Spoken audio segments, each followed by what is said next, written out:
I want to start off by saying I'm always excited to be in this room. This is one of my favorite rooms in the entire California community colleges. Not this room specifically, but with all of you. Especially in times like this, right? I think all of us are struggling with so many things in higher education and in the world at large. And being in a room with people like you, working on problems like the things that we were trying to solve together, is an amazing thing to be able to say. And so I deeply appreciate everyone being here. I deeply appreciate all of you. I've had the good fortune this week of getting to participate in a set of convenings. Okay. Okay. Oh, did we lose it? No. Keep Okay. going. All right, sorry.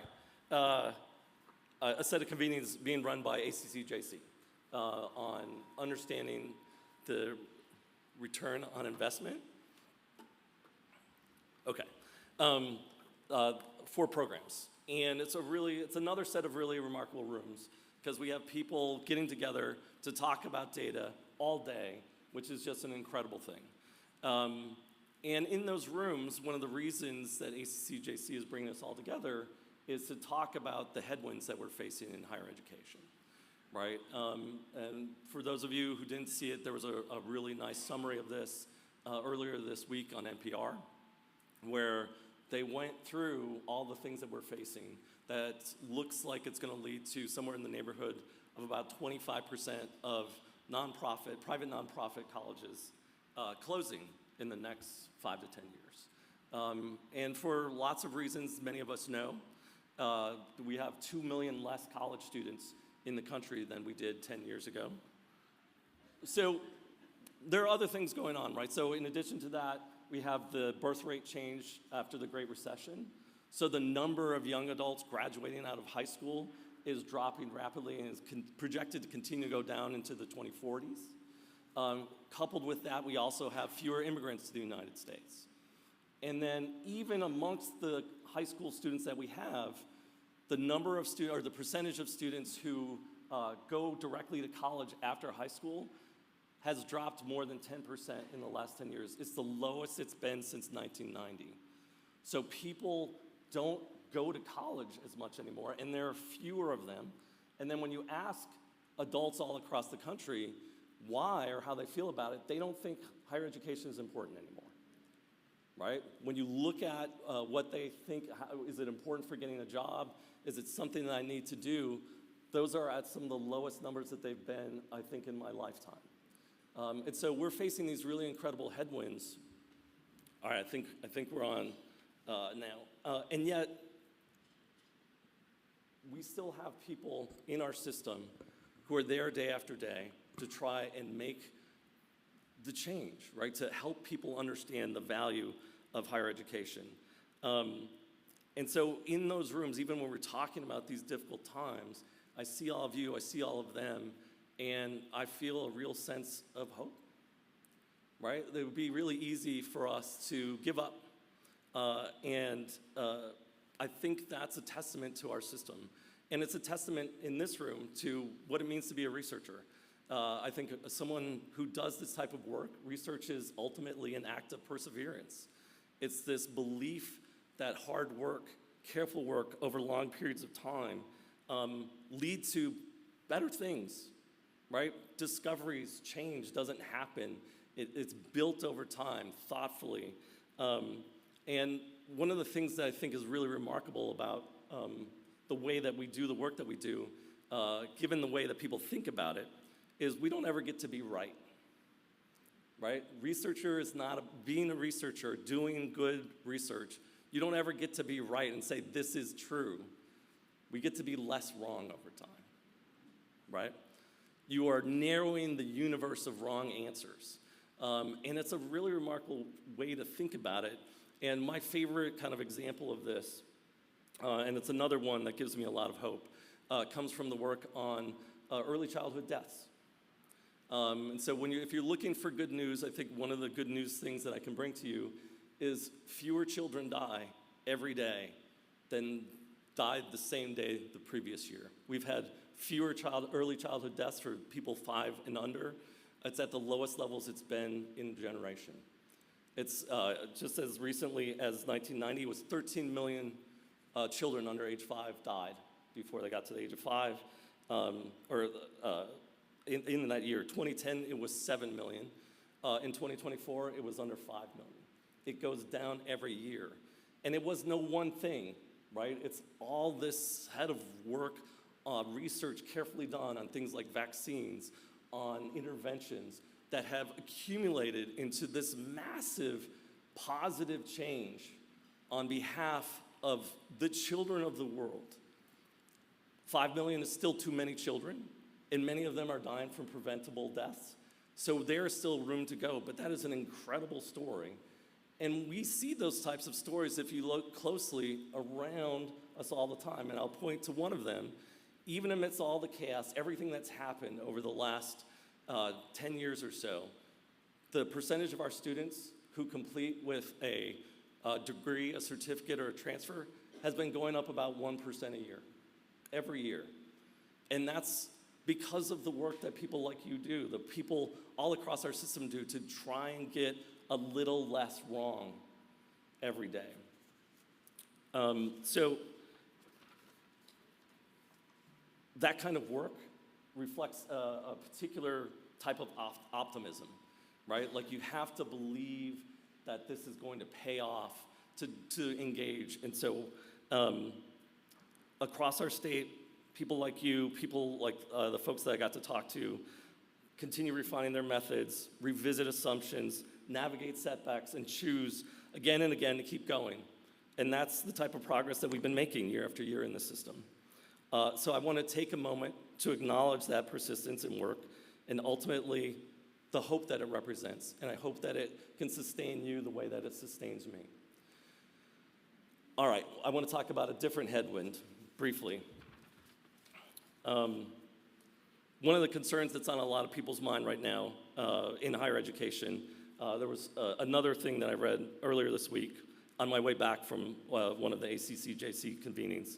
It was deeply unsettling and revealing, and it argued that a powerful new tool, one that promises efficiency, scale, and even brilliance, is actually weakening us. I'm sure many of you have read something similar. The argument is that the tool would make us appear smarter while quietly eroding something essential in how we're able to think. It creates the illusion of wisdom without the reality of understanding. It encourages speed over thought, transcription over comprehension, and the concern is that learners stop exercising memory, stop struggling productively, start outsourcing the hardest work of thinking. And the authors suggested that over time, we're going to atrophy. We're going to be able to stop remembering things at all. We'd stop knowing things. We'd become dependent on this tool. So here's the thing. It's true that I read that for the first time this week, but it wasn't written this week. It was written 2,400 years ago by Plato. So Plato, make sure if I don't think I actually wrote down the story. Yes, in Phaedrus, he has a dialogue between, Socrates engages in a dialogue and recounts a myth of Thuth and Thameth. I'm obviously not saying those right, but old Greek people. And in it, Thuth, Theuth, so you understand I'm not mispronouncing Zeus, is an inventor and proudly reveals to King Thamus that he's invented all these amazing things, arithmetic, geometry, and writing, and he's talking about how brilliant these things are going to be. And King Thamus is concerned and warns that writing is going to do the exact opposite of what Thuth expects, that it's going to produce forgetfulness and not memory. People are going to rely on these external marks instead of internal understanding. The learners will read without being really taught by someone. They will seem wise, but really will be ignorant, unable to cogently argue for an idea. Writing. Plato was talking about writing being a problem, being this thing that was going to undermine the ability for people to learn and be educated. And I point that out because it was this moment for me. We're talking about tools right now in very much the same way that Plato was writing about writing, right? And this is not the first time people probably have, before you have used things like the calculator is another recent example. Wikipedia. You could go back further. There was people used to talk about how problematic it was that people were reading books all the time when paperback books really became popular. It's like people don't talk to each other anymore. They're not able to socially engage. They're reading these novels all the time. Every time there's new technology, the current generation worries that this is going to ruin the young people. And every time we turn that technology through hard work and effort into meaningful, positive change. And so one of the things that I just want to kind of help people with when you think about AI, it's not, the tool is not necessarily the problem, it's how we use the tool, right? And that's been true about so many things across the history of human beings, right? How you use the tool, the opportunity to engage, creates this real meaningful chance to democratize lots of powerful things in education. The same way writing did, right? Writing took some of education away from the sages, and you had to like find a guy to like have a Socratic dialogue with you during the day to actually learn things. Writing made learning available to so many more people. And there's an opportunity to do that type of thing with AI as well. So everyone believes that this technology is fundamentally different. This time it will be worse for sure. But I think the challenge for us is every previous generation has said that. And so our task has to be, how do we use this type of technology on behalf of our students to serve learning and growth rather than replace it? Because we've done it before, and I'm certain that we can do it again. So I just wanted to start with that, since I know we're going to have a lot of concerns about AI, and I'll talk a little bit about it. Let me talk about what we're going to cover today. I'm going to talk a little bit about some of the key system-wide updates. I'll turn it over to Terrence to talk about our office and our great team, I think all of which are here today, as well as some of the reporting and MIS work that we do and some of the key projects that we are tracking.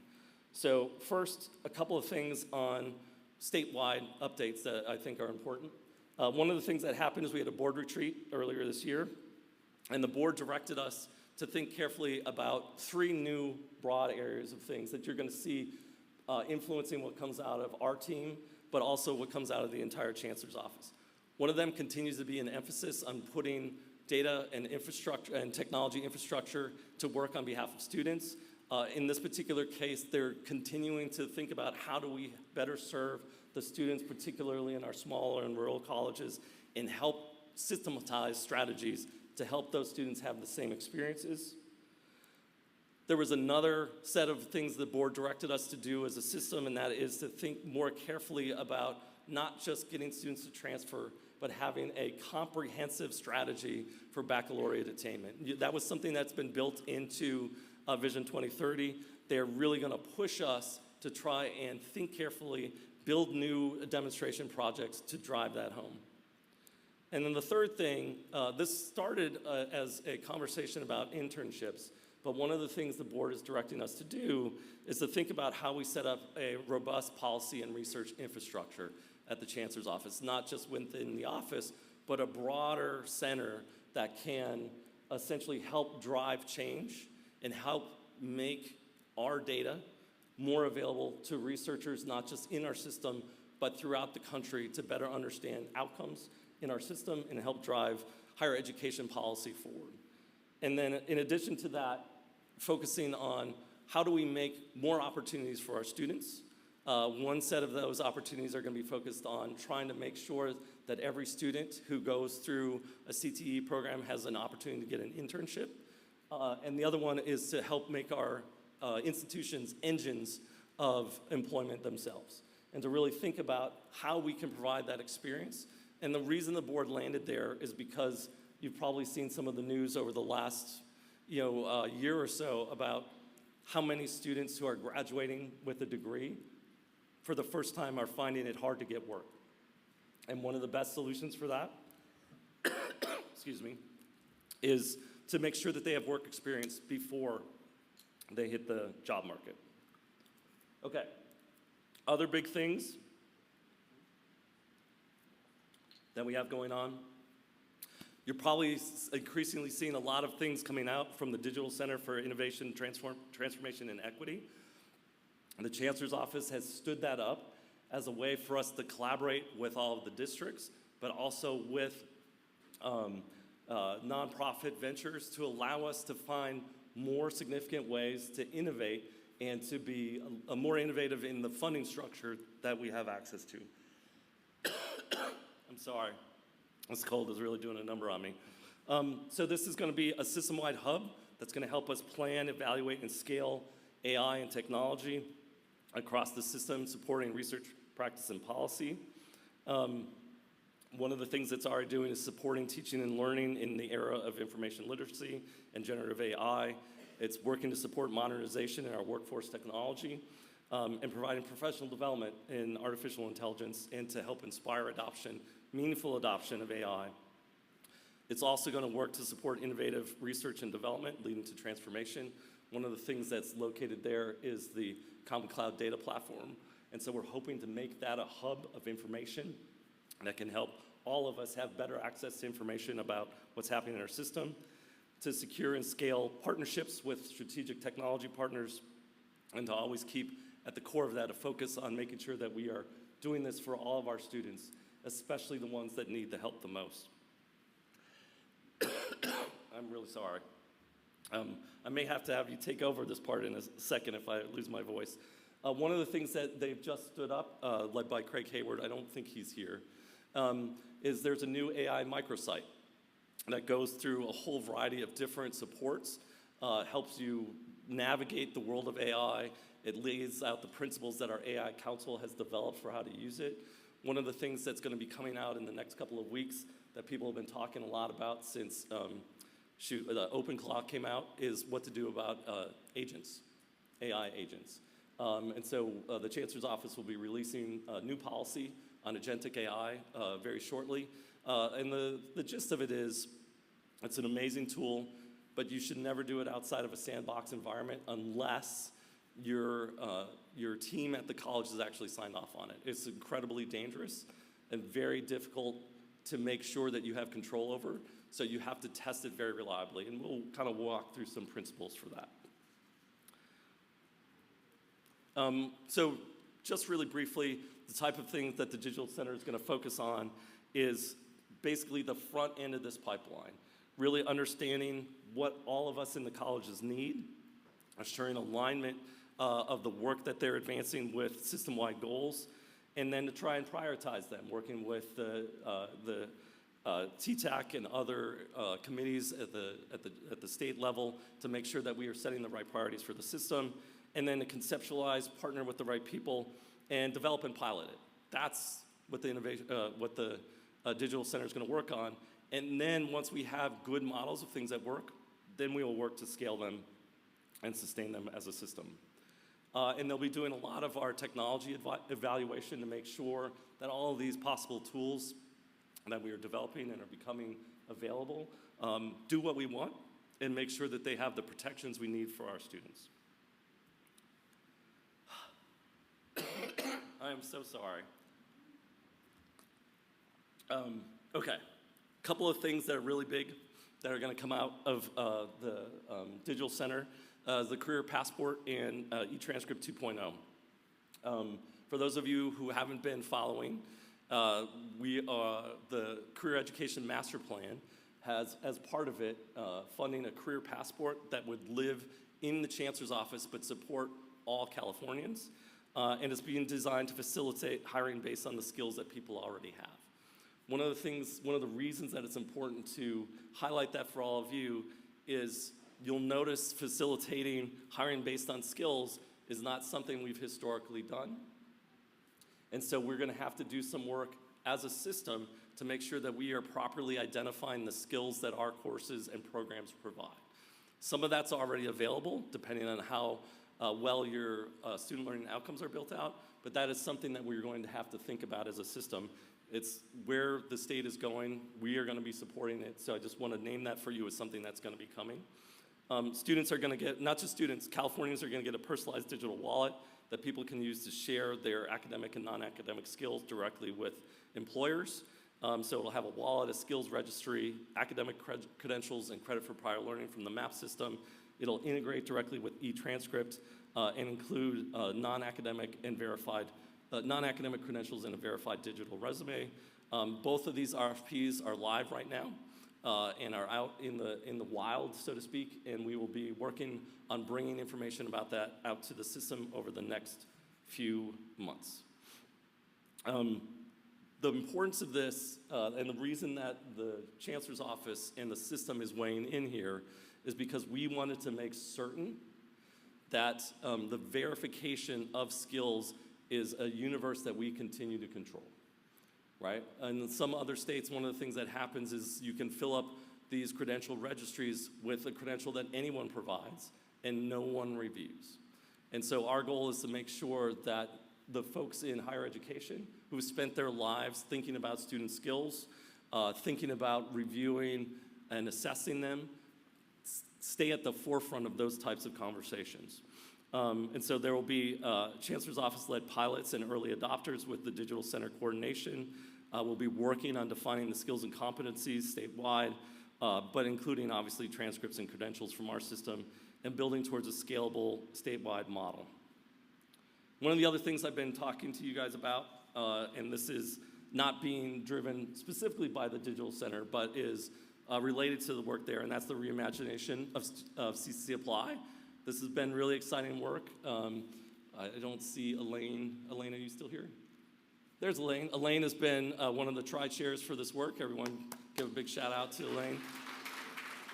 This has been really difficult work to get to the point where we are, and it's going to be really remarkable.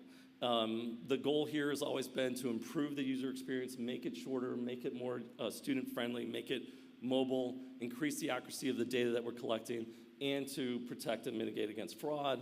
Oops, I think I jumped too fast. So one of the things that's going to happen is the application is going to be consolidated to a single application, and it'll have all credit, non-credit, international dual enrollment, but it will use logic to help make sure that students only see the questions that they need to see, right? So it'll be journey-driven by things that students answer. The resident questions and residency determinations, one of the longest and more complicated set, has been dramatically shortened. And one of the things that's really important for all of your colleges is that you're going to have direct access to where students are in the application from the beginning. As soon as they apply, every college is going to have access to where students might be stuck. We've been doing a lot of community and student testing. The second round is now in progress. Two of the platform components are going to be the same. So the way that you interact with the data and the way that students start are going to remain the same. So setting up an account that OpenCCC is going to continue to be the front end of that, and the superglue link for the data that all of you get will continue to be the back end. In between, we have a new vendor liaison that is providing the application, and we have integrated it fully with LightLeap's AI technology to detect fraud. It's fully integrated in ways that we've struggled to get to. It's very exciting as a way to really stop more of the fraud from getting to the colleges and to your desks. One of the things that people ask about is like, what is it going to be called? And so they've done a lot of work. They've asked students, they've asked community members, like, how are we going to make this feel like the right thing for students? And so working with the foundation's Student-Centered Design Lab, they've interviewed a couple thousand people, almost a couple thousand people. And really what students say is, we kind of don't care what you call it. It doesn't matter to us. We want to know how to get started. And so they really clearly say, we don't need a better name. We tried lots of different things. Nothing really wins out. But what they want is, they want to understand, how do I start this process? I'm here to apply. How do I do it? The thing is, other things do suggest that signal legitimacy in a powerful way, being linked to the California community colleges.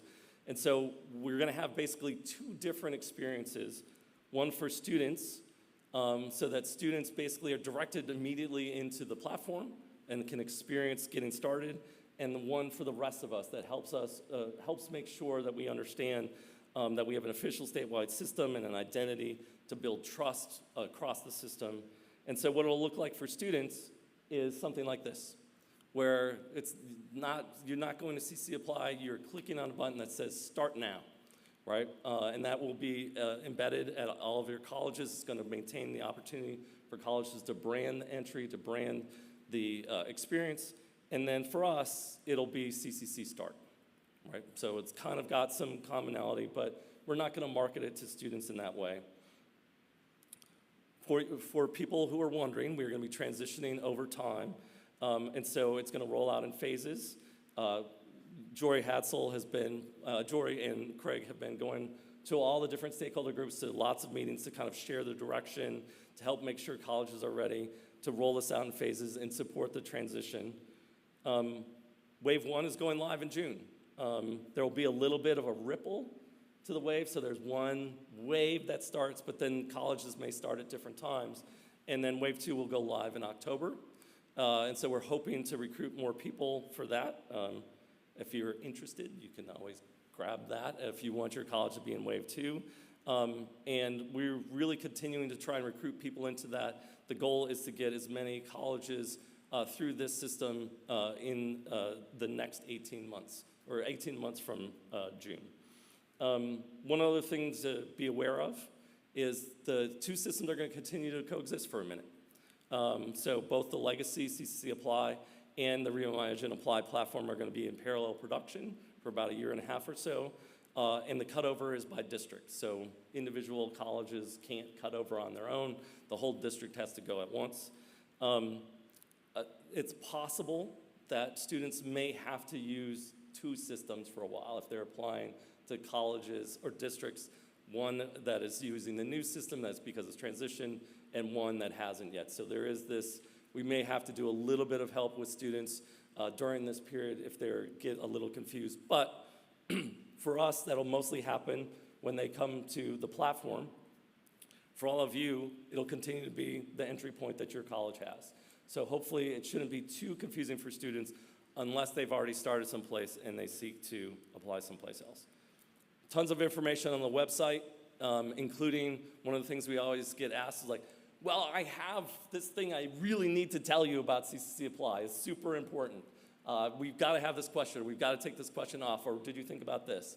So there are multiple routes for you to engage. So there is both the steering committee that has representation from all of our stakeholder groups. There's an implementation advisory committee that has different levels of representation from the initial colleges. And then there is both an email address and a feedback form on the website to collect information for anything that you need to say or anything that you need to make sure that we've thought about with CCC Apply. I'm going to jump around a little bit, talk a little bit about Workforce Pell. This is something that's definitely going to engage a lot of us and is going to engage some of you.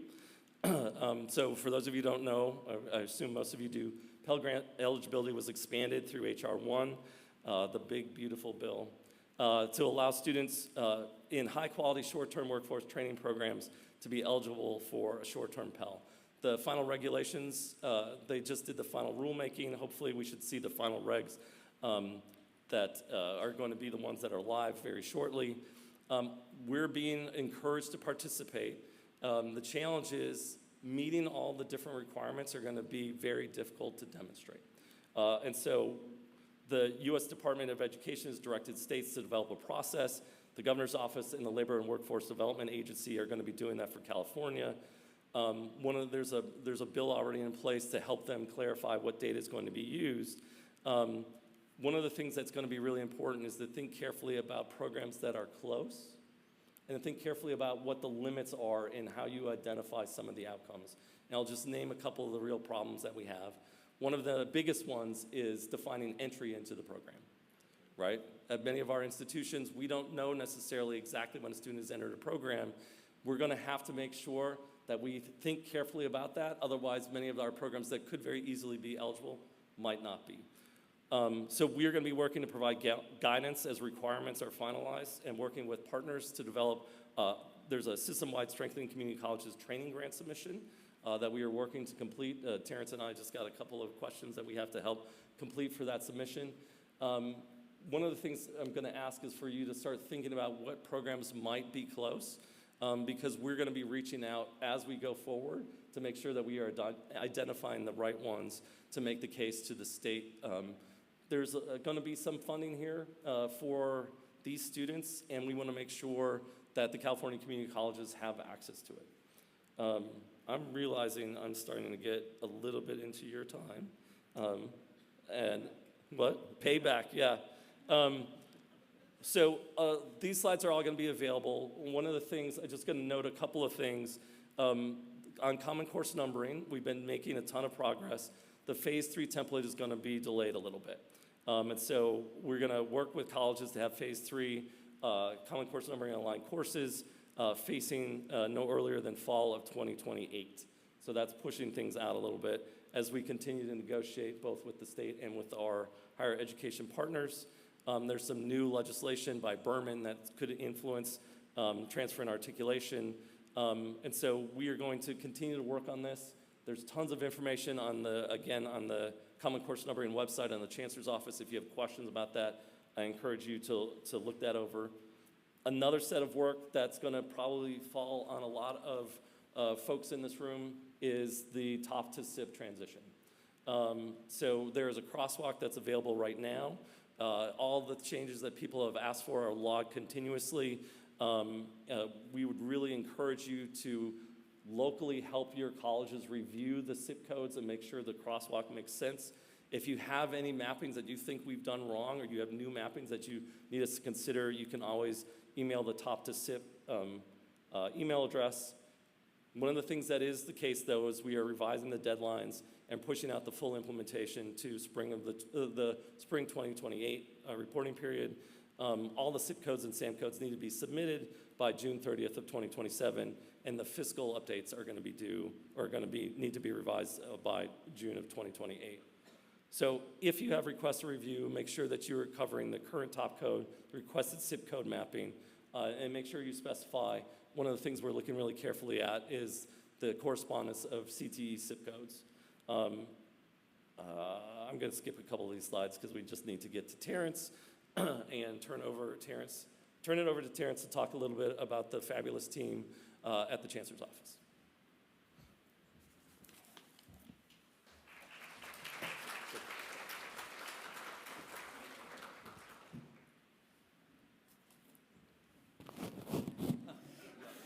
I'm real sorry. No. Let's give John another hand. I mean, what a trooper.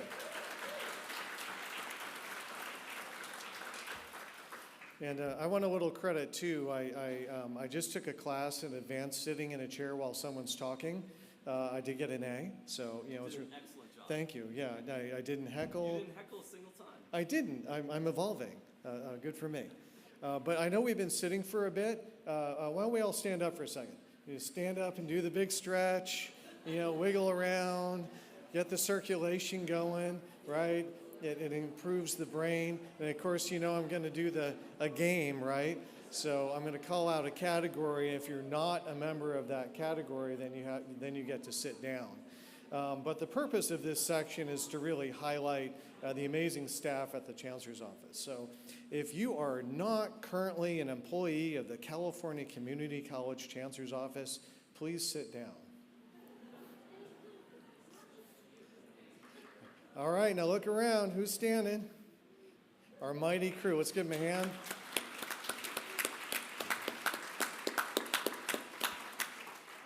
And you guys have to stand for the rest of this, actually.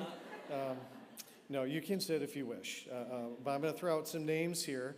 And we do have a surprise special guest, too. So let's see, which order did I put this in? Alphabetical by last name. So we've got Shuai Li there in the back. And so she does a lot of stuff, but I'm going to highlight for each one just one particular thing. That doesn't mean that's the only thing they do, but Shuai does a lot on transfer. We got Ruth Lattendorf. They're smashing new do. And what does he do? I can't remember now. Yeah, what's the big project you have? It's VAR. That's it. Thank you. VAR. Are we talking about VAR later today? We are right after this, right? So we're the warm-up act for VAR. right? So this is the Coachella of VAR, and I'm Justin Bieber. So we have Christian Millian, who's our newest fella. Turns out he's a professional comedian. He wrote a joke for me. So mathematician walks into a bar. Bartender says, boy, it's been a while. I haven't seen you. And the mathematician's like, work, kids, family. Yeah, it's been a while. And bartender, well, good to see you again. Let me hook you up. And so the bartender goes, and he brings back, and he puts down 2 beers in front of the mathematician. The mathematician's like, well, what's up? I only asked for 1 beer. And the bartender said, well, you haven't been here for a while, so that's your co-requisite beer. That's a good one. That's a good one. All right. Then we have Chris Azuna,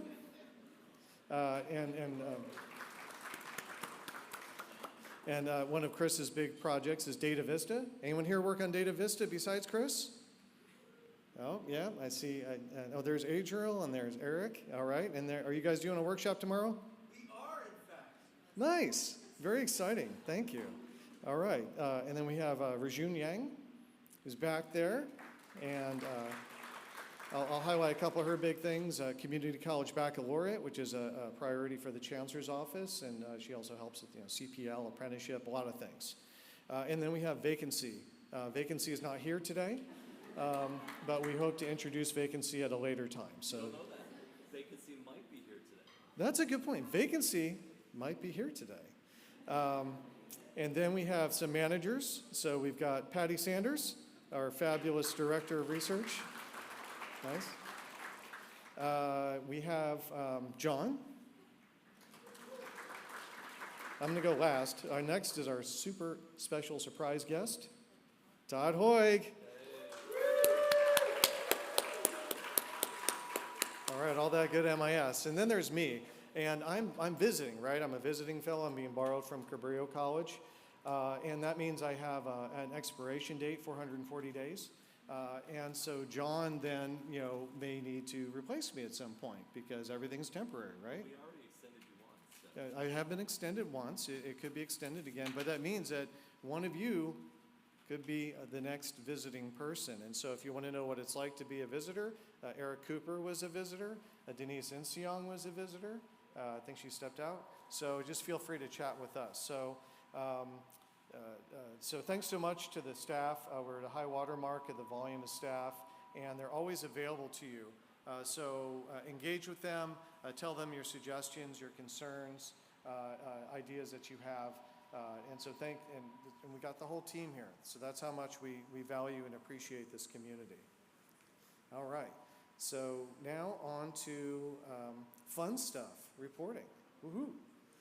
So I'm going to go fairly swiftly because this is, I know it's exciting and you want me to dwell on it, but I'm going to go fairly swiftly because we want to leave time for Q&A.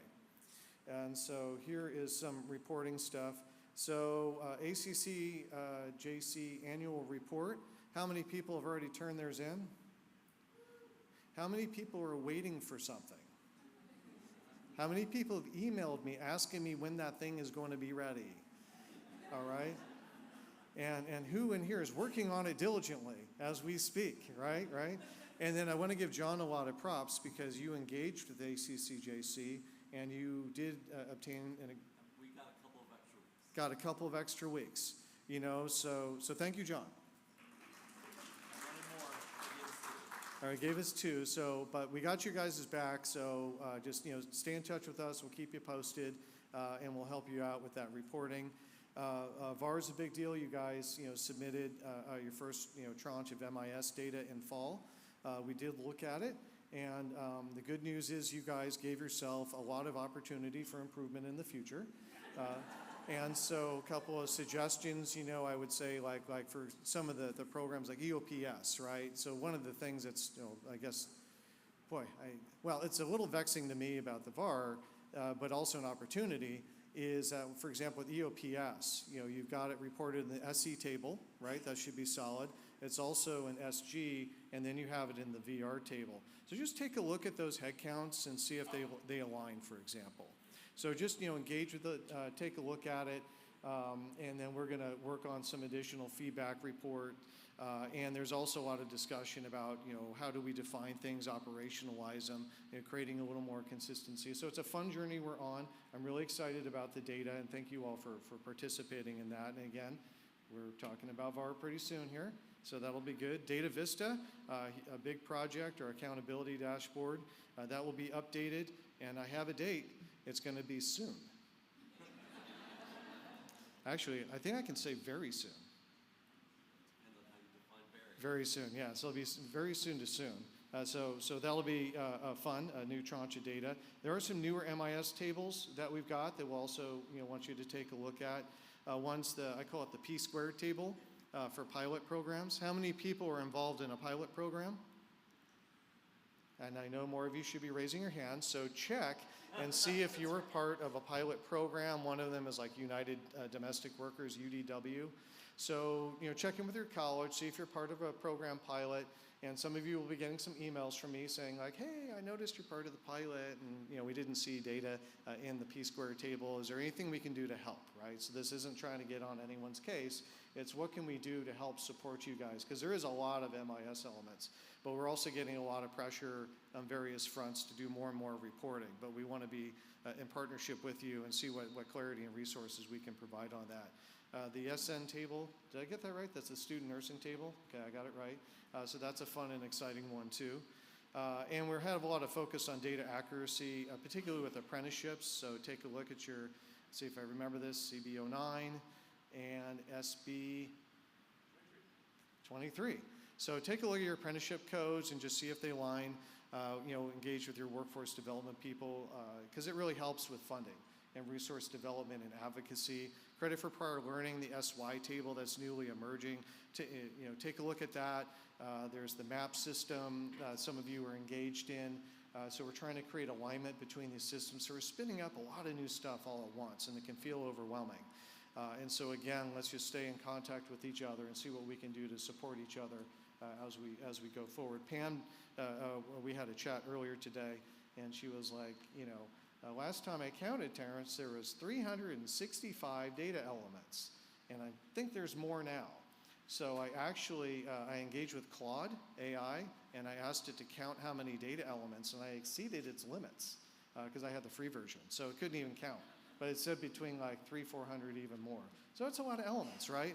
And but Todd's team is here, and the rest of us to support each other. We've also been engaging more and more with the Lucian at your request to help clarify definitions and things like that. So that's some examples, and then we have some projects. I'm going to highlight a couple of exciting projects. Some of our research priorities. So one of the big ones for Chancellor Christian. Community college baccalaureate degrees. So one of the things we want to know about are participation rates, and we really, one of the elements is SG12, that flags if a student is in an undergraduate, in the baccalaureate degree program. Again, it's a newer element, and so it's something to take a look at, and if you have how many people have baccalaureate degree programs? Nice, yeah, you guys are awesome, thank you so much. And so those data are really critical to help with the continued advocacy on the policy front to have more and more community colleges have baccalaureate degrees, which are critical to expand economic opportunity, especially for place-bound students in rural areas who don't have anywhere else to go and need some gainful employment. And a lot of those baccalaureate programs are in the career ed area, and a lot of them are also what they call AI-proof. And so this is an area we've got a lot of focus on. Graduation, of course, with the SP table, that's pretty solid. You guys do a good job with that all the time. Employment outcomes, we're tracking that. So Rajun was at the special session yesterday with her work talking about the post graduation and wages and employment. And let's see if I get it right, Rajun. The ones who graduated from us got higher wages than from the CSU, right? Yeah, see, look at that. We kick butt. So good for us and good for you guys doing that work. So transfer rates are another big deal. I'll touch on that a little more, and thank you, Shwai, for working on that. Dual enrollment, there's a couple of different fields for that, another priority. So you notice I'm putting out the MIS elements, trying to keep it all in your brain. And a lot of this too was to make sure Todd was, entertained. I wanted to have enough MIS elements in there for him. Credit for prior learning, apprenticeship, we talked about paid internships. This is an emerging area. John was talking about that. One of the best ways to help support our students get gainful employment. I shouldn't use that term, that gives me PTSD. Obtaining a living wage to support their family with equity, which is key, is to help promote paid internships. And so one of the pieces of infrastructure we have at the state level is the Career Catalyst through the foundation that can help support the management of the interns. So it can be a hassle sometimes for a small business to pick up deal with the payroll and the insurance and all that. And so the foundation has a program to help with that. And then the next step on that is then people are going to want to report on it and track it. So engage with your workforce people in terms of thinking about, how do you want to capture that kind of information. Comprehensive ed plans and counseling are still a thing, and that's in the student services table, so another thing to take a look at. And part of that came out, it got cut off in my picture, and a lot of these pictures, these are not AI, these are from me camping. So things I do when I'm not here. So it covered up the part of why we're rethinking about and revisiting the importance of ed plans is from a transfer audit that we had during Eric's time at the Chancellor's office. And so one of the things they wanted to check is, are students getting timely counseling and ed plans pretty much right away when they get in. So we're going to need to do some reporting on that. Ethnicity data, so we're evolving in how we're analyzing, presenting that. Darla and her colleagues did a very nice presentation on that just yesterday. And so one of the ideas is, for example, having an if-any approach. So the example at the presentation yesterday was, if you want to identify Black or African American students, if you use the old iPads definition, it's that 2 steps. So first it's either Hispanic or not, and then if not Hispanic, then you can see if they're Black or African American, but then that tends to undercount, because then you're not counting Black Hispanic, for example. And so another approach to it is, well, they don't have to be mutually exclusive categories, and that's not the reality of the human experience or identity. So why don't we start displaying things more in an if-any? So if you, any student who indicated that they had a Black identity, let's show that number, Asian identity, and so on. It won't add up to 100. That's okay. We just explain to people this is a new way we're taking a look at it. We're it's part of the honoring the authentic experience and identities of people. So that, if any approach, that's baked into the Common Cloud infrastructure, and then you're going to see it more and more in other infrastructure, things like Data Mart, Data Vista, or ad hoc reports and things like that, and then your guys' dashboards and reports. So, and that'll be something we work on together. And then data visualization and access is a big priority. Getting you guys access to the data that you need. One of the areas here, I'll touch on a little later, because we have another, a guest here. And then data quality. Have I mentioned data quality? Just a little bit, and it's hard. I mean, I was at the college, and it's, it's an ongoing battle. It's just like keeping your closet clean, right? It's like you can clean it once and then it'll get dirty again. And so the data quality is really essential for us to make sure that we get resources for the students. One of the things that the Chancellor's office doesn't really talk about a lot that it does, that I've been very impressed with, is the extent to which folks, like particularly in finance and government relations, are on the Hill. Do we call it the Hill? It's flat. There's no, Sacramento is flat. The Hill is federal. So they go to Sacramento, they're in the chambers, and they're advocating, and they're using our data quite often.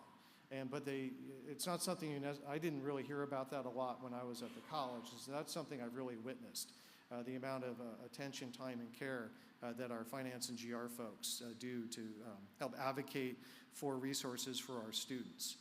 And so that's where the data quality comes in, because then they're always hitting us up for data. Like one example, there was a hearing, and the chief of finance, he texts me or chats me up, and he's like, hey, I need some data on how many students are enrolled in early childhood education so we can advocate for a bill. And then I was able to take your data that you provided, that you worked very hard for, and provide counts. And then that was successful, and it helped get us more resources for those programs that are essential, as childcare is an essential part of supporting the workforce as well. So it's a big picture, and we're all part of it. So thank you in advance for your enhanced efforts on data quality. And again, we're here to help. And so if you have a challenge, something's going on, just reach out as soon as possible, and we'll help you out. A couple more key projects. How many key projects did I put in there? You let me put in too many slides. But one of them, the Transfer Intending Definition Task Force, or TIDIF, and that came out of the transfer audit, where they wanted us to have an official rate for the Chancellor's office. How many people remember the denominator wars of transfer intending definition like 20 odd years ago? Well, we've ended it, right? I mean, we're piggybacking on all the hard work. Many of you were on the committees for like ARC and things like that, defining it. And again, shout out Shuai again for going through, was it 23 iterations of definitions? 24? 24, yeah. So, and thanks to the RP group for partnering up on that. So you'll be seeing a report on that very soon, and able to take a look at that. Vision line reporting and Data Vista, you've heard those a lot, therefore they're important. Community college baccalaureate degree programs, demonstration project evaluation. So we have a boatload of demonstration projects. Some of you are part of them. And so that's something we're sunsetting some of them as we bring on some others. So those are exciting efforts to support Vision 2030 that you guys are part of. There's the NECDEAR AI evaluation that Christian Millian is helping with, and that's a classroom AI tool to help faculty, so you can feed it your syllabus and your assignments, and it acts as like an AI classroom assistant. So we're doing some evaluation on that to see the extent to which that helps students. And then calculus monitoring. Why would we monitor calculus? So was there some big policy change recently that makes us interested in calculus? So it's a hot deal, right, with the AB 1705. So we're monitoring the enrollment, success rates, throughputs, disaggregated by demographic to see how that is progressing, so we can monitor it semester by semester. Again, you guys submit to us those data. And then you're also, I know, doing your local work. I know it's a lot of effort. I know there's some anxiety among the faculty. Many of us have had difficult conversations. I personally have lost several friends who were math instructors, that we were math tutors together back in the day, and now they look at me and they scowl instead of smile. But I'm hoping that over time, they'll see this as good for the students, and that they may eventually be my friend again. But in the short term, it is a little painful. I know a lot of you, are feeling it, right? So again, we also have your back on that. So if you need help with like how to engage, if you have some challenging folks, we have some experience and advice on that. Is Alyssa here? So Alyssa and I just had a chat with some math faculty recently. Eric's got experience as well.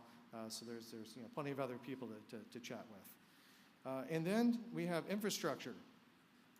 So Snowflake, how many people are hip to Snowflake? A few.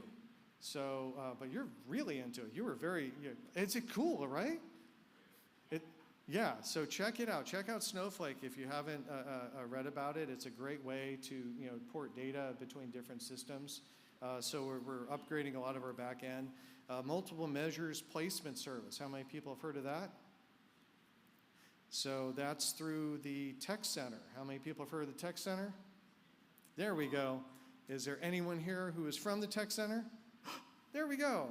So it's one of the fabulous services that they provide, and it's a way to help with your placement. So it's a combination of data from CCC Apply, CCGI, and then very soon CDE.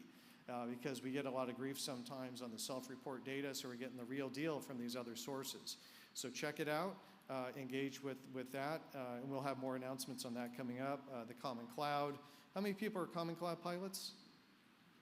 A couple of you, yeah, so thank you for your work on that. That's advancing and growing. It's good stuff. The website, we've done a website redesign. Patty led a lot of that on our side, and so we're going to have more and more resources on there.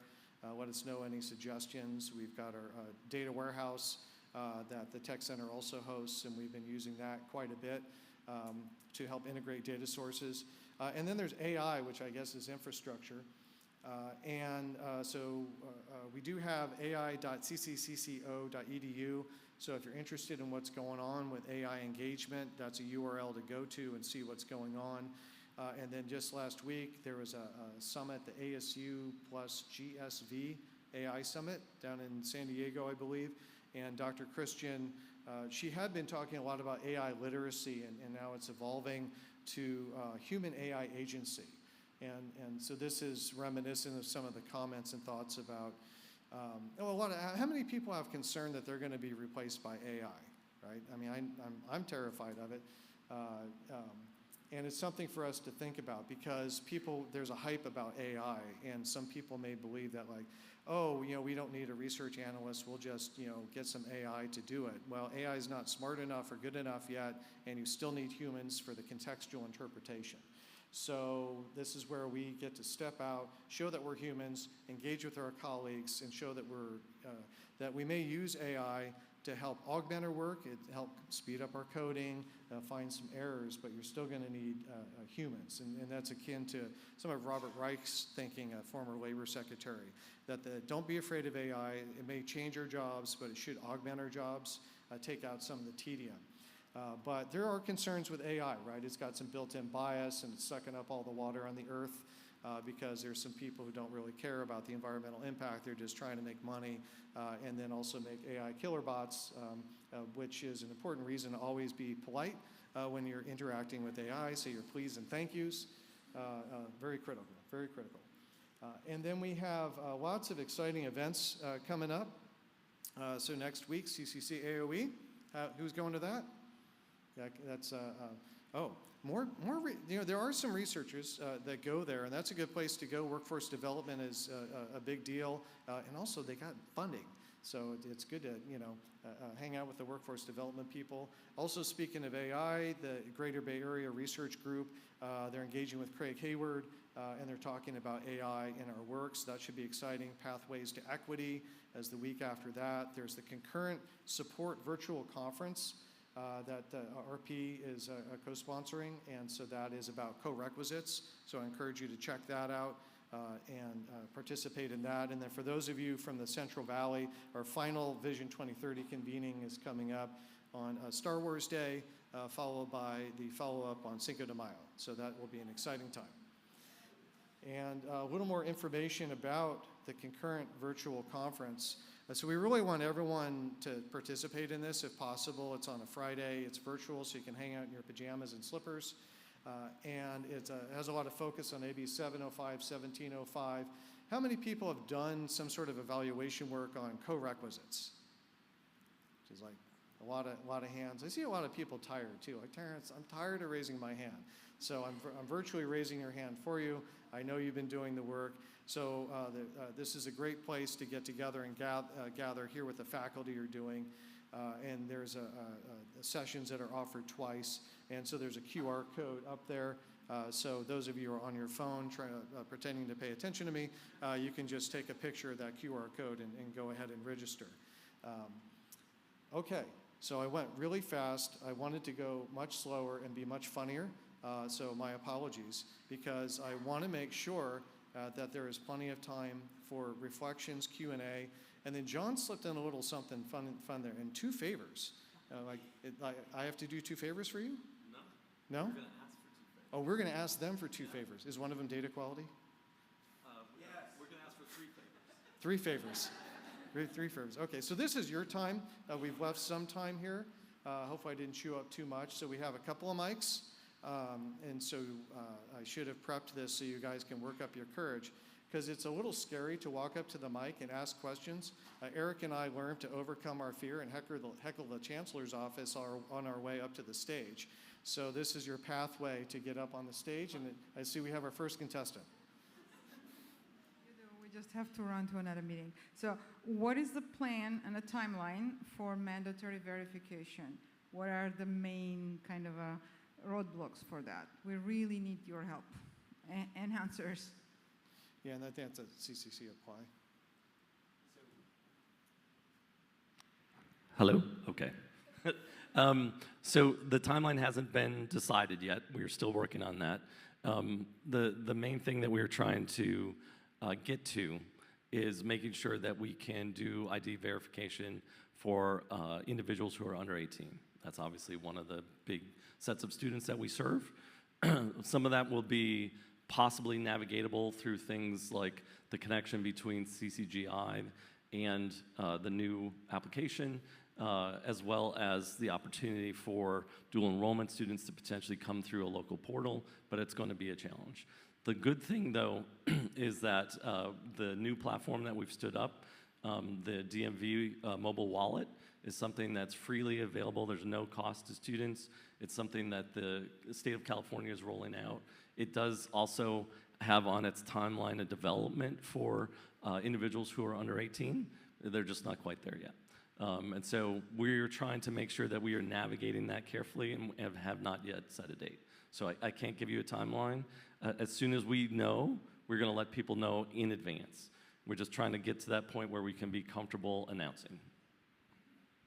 That's an excellent question. I've been asking that question for about 3 years. Great, thank you. And thank you for your bravery being the first one. It's not often easy to be the first. Looking forward to a new assistant vice chancellor. That's right, our new assistant vice chancellor. So you're now on the list. Good job. All right. Who's next with a question? It doesn't have to be a question. Like I know Eric used to come up and ask questions that turned out to be statements. I'm encouraging him. Oops. See, that's all I really needed. Back in my day at Sierra College is just now fading into the past. One of the things that I noticed with many of our certificates was students are earning those stackable certificates at the same time as like higher level degrees. So I think, considering the workforce Pell that you're talking about, I think colleges may want to look at when those students are actually earning those short-term awards. And the folks in this room are really key to maybe doing that preemptively. So here's my question in form of a statement. What do you think we should be doing to help guide our discussions on campus about workforce Pell? Yeah, that's a good one. So I do encourage everyone to really engage with their workforce people. Again, they have a solid mission, they've got good funding, but things are also very complex and changing. And part of what you want to take a look at with them is what are the structure of the programs. And if you haven't looked at the regulations, take a read of it. It's good fun, puts you to sleep. But it has things like rigid timeframes, for example. And you want to then engage with your workforce faculty and deans and say, hey, here's the rules, here's the programs that they exist. What plans do you have to possibly modify the programs to fit into these parameters? There'll have to be some rethinking about, if you want to be eligible for the workforce Pell, some rethinking about the length of your programs are going to need to be shorter, and also students are going to have to really basically attend them full time. So the idea of stretching it out over multiple semesters does not align with the workforce Pell. Now, then it also comes up with a strategic decision. Which way do you want to go? Do you want to modify your programs to fit the workforce Pell, or do you want to say, no, we're not going to do that, we're going to stick with the way we're doing? So you'll probably get some questions about what is best for which students. And so that may also then result in questions where you're taking a look at students who've been going through your CTE programs and which students are going part-time. What are their demographics? And if you do this kind of modification of your programs, who will benefit the most, who may be left out, who may need more support. Those are some ideas I had. I'll just pick up what Eric threw down there. And one of the things I think he's suggesting that we all need to be able to do is make sure that our students are getting their awards in a timely way. Oh, that too. Right? And so that's super important. The other thing, not to push, but this is a bipartisan push. Obviously, the implementation is not necessarily bipartisan, but the trying to find ways to support short-term training for students is something that is going to last. And so it's to our advantage to actually work to develop programs that fit these criteria. If we do not, I guarantee you that the for-profits will. And that is not to the advantage of students, I think, anywhere. And so it behooves us to think carefully about programs that are close so that we can show that community colleges, and the California community colleges in particular, are ready to take on this task. We've been doing short-term workforce training for a very long time in our system, and it would look very strange for us to have a small number of offerings. And so I really encourage you to dig in with your local team, to think about things that are close, because there will be people that will push students into these programs at for-profits if they're the only ones that are eligible for Workforce Pell. So I have to name that risk for us as a system. So I really want you to think about, are there programs that would be close that we could restructure? Are there ways that we can think about better identification of when students enter, making sure that they get their awards in a timely way, all of these types of things to make sure that our institutions can get this opportunity for which we are very well prepared, but we may have to tweak it a little to make it fit. And one of the other functional aspects of that is to consider auto-award processes that can help automate that, which then tends to come in conjunction with reviewing your program requirements and potentially streamlining them in a guided pathways frameworks. Yeah, I said the word. The guided pathways is still alive. And making sure that it can be programmed and auto-awarded if possible. And that can also help with that timeliness of the reporting. And so it's less dependent on the student filing pieces of paperwork. All right. So that was good. Well done. Well done, Eric. Thank you. All right. And we've got about 5 minutes. And again, want to field some questions, suggestions. Oh, Natalia. Excellent. All the way from sunny San Diego. Thank you so much. So I saw in the slides that baccalaureate is one of the priorities for the Chancellor office. How many of you offer bachelors in your institutions? So my question is related to iPads. As you know, John, my Vice Chancellor, has sent communications to the NCES regarding the reporting and how much is impacted when the institutions offer bachelors. One of the answers that IPES gave me is like, the institution just don't offer bachelors and you wouldn't have that problem. And it's basically that you miss some metrics that are not reported and you become a 4-year institution. So I know you responded to this particular person, Tara, that my Vice Chancellor sent the email, John, but is there anything we can do as a system and maybe with Chancellor Christians to bring as a group if this is a priority? Because some institutions have some metrics to report for, let's say, Aspen or other type of things they want to do or grants. In our district now, our 3 credit colleges offer bachelor degrees. So this is a big and important matter for us. Thank you. This is one of those things where you sometimes feel like you are emailing into and calling into the void, especially right now. This is, when we're not the only ones, right? There are other community colleges that are also banging this drum with iPads and NCES. And just right now, I'm not sure we're going to get anything out of them. So I would like to, this is where, I was trying to start off with some hope. I don't have a ton of hope on that one. I mean, there's a non-zero chance that we may not have iPads in a year or two, right? That is a real possibility. And so right now, the folks that are there are focused on, survival. And so I'm just not seeing a lot of opportunity. We will continue to push on that, and we're happy to coordinate with the folks of you out there who are in this position in other community colleges, other community college systems. That's one I don't have a ton of hope on right now. I'm sorry. But that is a good one. And for those of you who are newly starting up a bachelor's degree program, talk with people who already have them, because it will impact your iPads, because then you're no longer a two-year college. There is a national group, the CCBA, Community College Baccalaureate Association. We may be able to tap into them for some advocacy, but I think, like John said, it's, this federal government, there's so much fun. The other day I was hopping on an airplane, and I took off the biometrics on my phone, so they couldn't force me to open it up and see my subversive content on freedom. All the jokes that you want to be able to provide. And all the jokes I was going to tell. You don't want to steal them. Yeah, they were going to steal my jokes. So this is, there's a lot of stuff where we got to more and more rely on our own too, and they're messing with funding. I don't know if people, there was some article today about the feds threatening Perkins funding, which is another reason to engage with your workforce people, because they're going to be crying in their beers. So they're going to need they're going to need some emotional support research. So you want to help them out there. All right, got a couple more minutes, probably time for one or two more questions. No, actually, we're at time. We're out of time. All right, I'm going to ask for the favors then. Oh, yeah.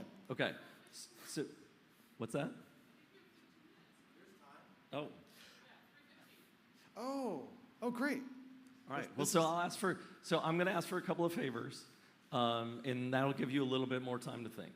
So favor number one of the really nice things about getting out to the colleges for these types of events is people quickly pigeonhole me for a variety of reasons.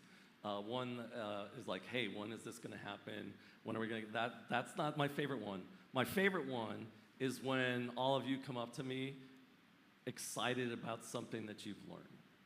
And so I really want to encourage you to reach out when you've got a new finding, you've found something interesting, you think it would be useful for the system to know about. I know a lot of you have been doing that this week already, but if there's stuff you think that we should be considering, replicating, keeping in mind at the Chancellor's office, we absolutely 100% want to hear from you.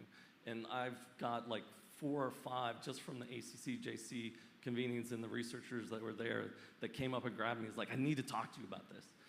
So please do that. Thank you so much for everything that you do on behalf of our students and for indulging us this afternoon. Thank you.